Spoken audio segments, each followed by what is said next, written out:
அனைவருக்கும் வணக்கம். சான்றோர்கள் எந்த குடியில் பிறப்பாங்க, எந்த வீட்டில் பிறப்பாங்க அப்படின்னு நான்மணி கடிகையிலிருந்து ஒரு பாடல். கள்ளி வயிற்றில் அகில் பிறக்கும், கள்ளி வயிற்றில் அகில் பிறக்கும், மான் வயிற்றில் உள்ளரிதாரம் பிறக்கும், மான் வயிற்றில் உள்ளரிதாரம் பிறக்கும், பெருங்கடலுள் பல்கலைய முத்தம் பிறக்கும், பெருங்கடலுள் பல்கலைய முத்தம் பிறக்கும், அறிவார் யார் நல்லால் பிறக்கும் குடி. இதான் அந்த பாடல்.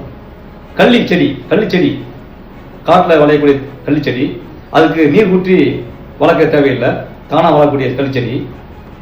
அதிலிருந்து அகில் என்ற ஒரு வாசனை பொருள் நமக்கு கிடைக்கிறது.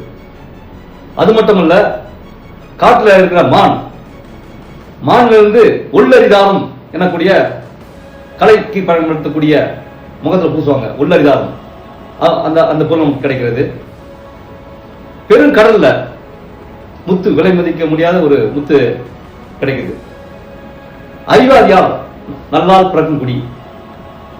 இது எல்லாம் கிடைக்குது கண்டுபிடிச்ச மனிதன் நல்லா சான்றோர்கள் பிறக்கும் குடி இதுதான் இதுவரைக்கும் யாராலும் கண்டுபிடிக்க முடியல. இதுதான் அன்றே வள்ளுவர் சொல்லியிருக்காரு, பிறப்புக்கும் எல்லா உயிருக்கும், பிறப்புக்கும் எல்லா உயிருக்கும் சிறப்புவா செய்தொழில் வேற்றுமையான்.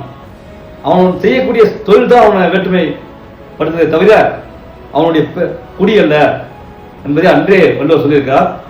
மீண்டும் ஒரு பதிவு சந்திப்போம். வணக்கம்.